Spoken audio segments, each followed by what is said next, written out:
ಎಷ್ಟೋ ಸರ್ತಿ ನಾವು ಅಂದ್ಕೊಂಡಿರ್ತೀವಿ, ನನ್ನನ್ನು ಎಷ್ಟು ಜನ ಇಷ್ಟಪಡ್ತಾರೆ, ನಾನು ಇಲ್ಲದೆ ಇದ್ರೆ ನನ್ನ ಹೆಂಡತಿ, ಮಕ್ಕಳು, ತಂದೆ ತಾಯಿಗಳ ಗತಿ ಏನು, ಅವರೆಲ್ಲ ನನ್ನಲ್ಲೇ ಪ್ರಾಣ ಇಟ್ಕೊಂಡಿದ್ದಾರೆ, ನಾನು ಇಲ್ಲದೆ ಇದ್ರೆ ಅವ್ರು ಬದುಕೋದಿಲ್ಲ. ಹೀಗೆ ಈ ನಂಬಿಕೆಯಿಂದಾನೇ ನಮ್ಮ ಜೀವನದ ಹೋರಾಟ ನಡೀತಾ ಇರತ್ತೆ. ಆದರೆ ಅದರ ಸತ್ಯನೇ ಬೇರೆ. ಒಂದು ಸಲ ಒಬ್ಬ ಗುರು ಮತ್ತೆ ಶಿಷ್ಯನ ನಡುವೆ ಒಂದು ವಾಗ್ವಾದ ನಡೀತು. ಗುರು ಶಿಷ್ಯನಿಗೆ ಜಗತ್ತು ಕೇವಲ ಒಂದು ತರದ ಭ್ರಮೆ, ದೇವರೊಬ್ಬರನ್ನ ಬಿಟ್ಟು ನಿನ್ನನ್ನ ನಿಜವಾಗಿ ಪ್ರೀತಿಸೋರು ಯಾರೂ ಇಲ್ಲಪ್ಪ ಅಂತ ಶಿಷ್ಯನಿಗೆ ಹೇಳಿದ. ಶಿಷ್ಯನ ವಾದ ಇದು.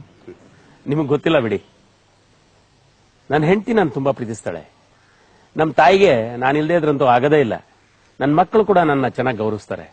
ನನ್ನ ವ್ಯಾಪಾರದ ಪರಿಸ್ಥಿತಿ, ನನ್ನ ಹಣಕಾಸು ಎಲ್ಲ ತುಂಬಾ ಚೆನ್ನಾಗಿದೆ.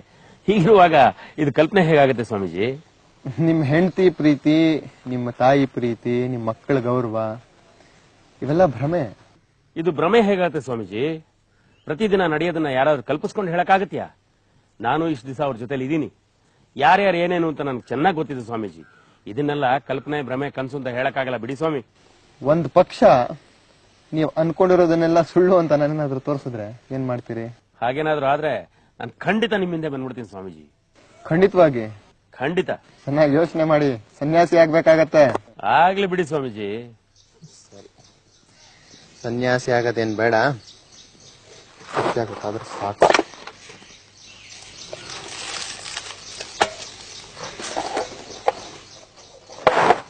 ನೋಡಿ, ಇದನ್ನ ತಗೊಳ್ಳಿ. ಇದನ್ನ ಮನೆಗೆ ಹೋದ್ಮೇಲೆ ತಗೊಂಡ್ರೆ ನೀವು ಸತ್ ಹಾಕಿ ಮಲ್ಕೊಂಡಿರ್ತೀರಿ, ಆದ್ರೆ ಸತ್ತಿರೋದಿಲ್ಲ.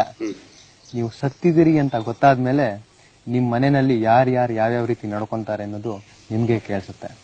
ಸರಿಯಾದ ಸಮಯಕ್ಕೆ ನಾನು ಬರ್ತೀನಿ ಅಲ್ಲಿಗೆ. ಆದ್ರೆ ಇದರಿಂದ ಏನು ತೊಂದರೆ ಇಲ್ಲ ಸ್ವಾಮೀಜಿ? ಜೀವಕ್ಕೆ ಏನು ಭಯ ಇಲ್ಲ.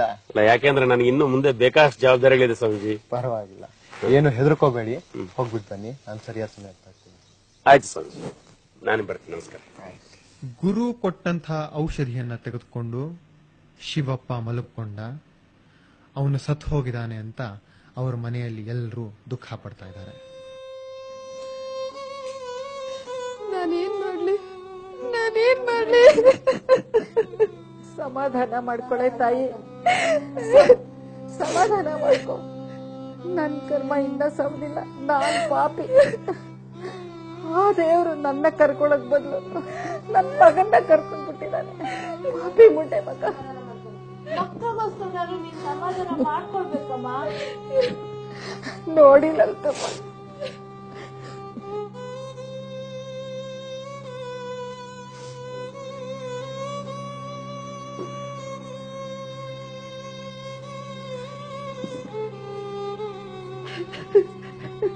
ಸ್ವಾಮಿಗಳೇ ನೋಡಿ ಅನ್ಯಾಯನ.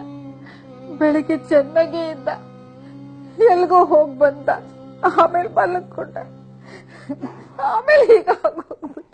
ಶಿವಣ್ಣ ಇನ್ನು ಸತ್ತಿಲ್ಲ, ಬದುಕಿದ್ದಾರೆ. ಹಾಗಾದ್ರೆ ನನ್ ಗಂಡನ ಹೇಗಾದ್ರೂ ಉಳಿಸಿರಿ. ಆದ್ರೆ ಇವ್ರನ್ನ ಉಳಿಸೋದ್ರಲ್ಲಿ ಒಂದು ಕಷ್ಟ ಇದೆ. ಏನದು ಗುರುಗಳೇ?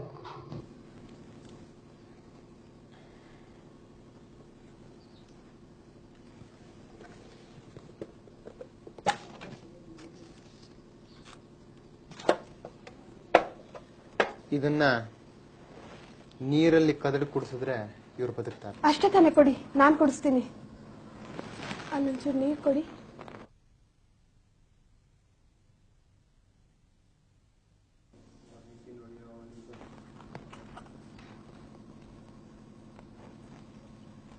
ಆದ್ರೆ ತಾಯಿ, ಇದನ್ನ ಮೊದಲು ಅವ್ರು ಕುಡಿಸೋದಕ್ಕಿಂತ ಮುಂಚೆ ನೀವು ಕುಡಿಬೇಕಾಗತ್ತೆ. ಅಷ್ಟೇ ತಾನೇ, ನಾನ್ ಕುಡಿತೀನಿ. ಆದ್ರೆ ಸ್ವಲ್ಪ ಕಷ್ಟ ಇದೆ. ಇದನ್ನ ಮೊದಲು ನೀವು ಕುಡಿದ್ರೆ ನೀವು ಸಾಯ್ತೀರಿ, ಆಗ ಮಾತ್ರ ಅವ್ರು ಬದುಕ್ತಾರೆ. ಒಂದು ಜೀವ ತಗೊಂಡ್ಮೇಲೆನೆ ಇನ್ನೊಂದು ಜೀವ ಕೊಡೋದು ಈ ಔಷಧಿಯ ಸತ್ವ. ಈಗ ಹೇಳಿ, ಕುಡಿತೀರಾ?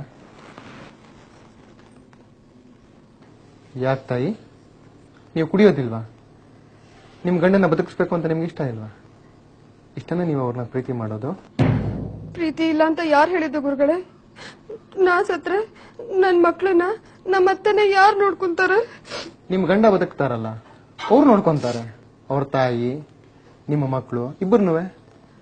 ಅವ್ರು ಬದುಕಿದ್ರೆ ಅವ್ರ ತಾಯಿ ನೋಡ್ಕೊಂತಾರೆ.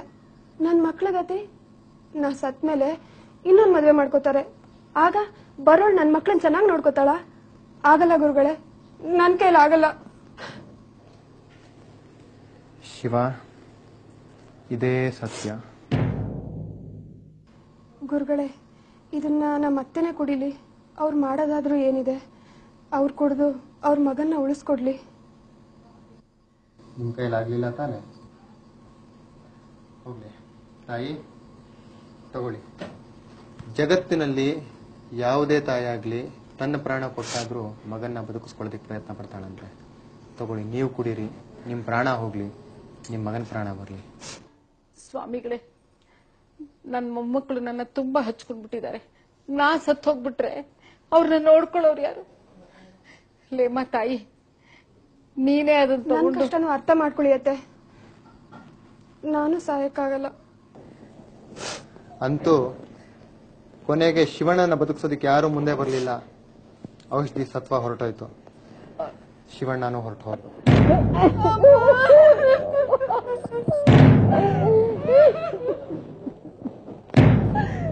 ಬನ್ನಿಪ್ಪ, ಇನ್ನತ್ತು ಪ್ರಯೋಜನ ಇಲ್ಲ, ತಗೊಂಡು ನಡೀರಿ.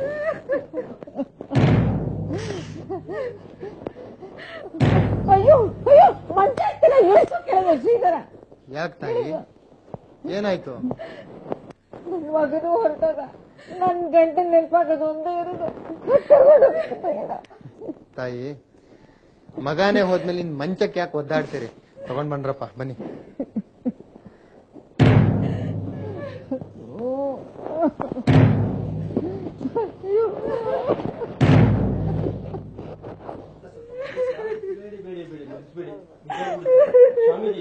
ಏನು ಬಾಗಿಲು ಸಿಕ್ಕಿರೋದ್ರಿಂದ ಆಚೆ ತಗೊಂಡೋಗ ಆಗ್ತಾ ಇಲ್ಲ ಬುದ್ಧಿ.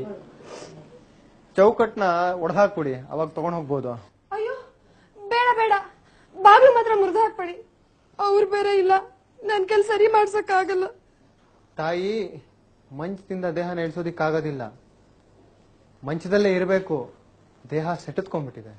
ಮಂಚದಿಂದ ಏನಾದ್ರೂ ದೇಹನ ಹೊರಗೆ ತೆಗಿತೀವಿ ಅಂತ ಹೇಳಿದ್ರೆ ದೇಹದ ಭಾಗಗಳು ಊನ ಆಗ್ಬೋದು. ನಿಮ್ ಗಂಡನ ಕೈಯೋ ಕಾಲೋ ಮುರಿಬೋದು. ಆಗ್ಬೋದಾ? ಏನಾರು ಆಗ್ಲಿ, ಆದ್ರೆ ಬಾಗ್ಲು ಮಾತ್ರ ಮುರಿಬೇಡಿ. ಮಂಚ ಮಾತ್ರ ತಗೊಂಡು ಹೋಗ್ಬೇಡಿಪ್ಪ. ಏನಾದ್ರೂ ಪರವಾಗಿಲ್ವಾ? ಏನಮ್ಮ, ನನಗಿಂತ ನಿನಗೆ ಮಂಚನೇ ಹೆಚ್ಚಾಯ್ತಾ? ಏನೇ, ನನಗಿಂತ ನಿನಗೆ ಈ ಬಾಗ್ಲುಗಳು, ಈ ಮನೆ ಇದೇ ಹೆಚ್ಚ ನಿನಗೆ? ತಾವು ಹೇಳಿದ ಮಾತು ಸತ್ಯ ಸ್ವಾಮೀಜಿ. ಎಲ್ಲರೂ ತಮ್ಮ ಸ್ವಾರ್ಥಕ್ಕೋಸ್ಕರವಾಗಿ ಇನ್ನೊಬ್ಬರನ್ನು ಪ್ರೀತಿ ಮಾಡ್ತಾರೆ. ಸತ್ಯ ಏನು ಅಂತ ನನಗೆ ಈಗ ಚೆನ್ನಾಗಿ ಗೊತ್ತಾಯ್ತು.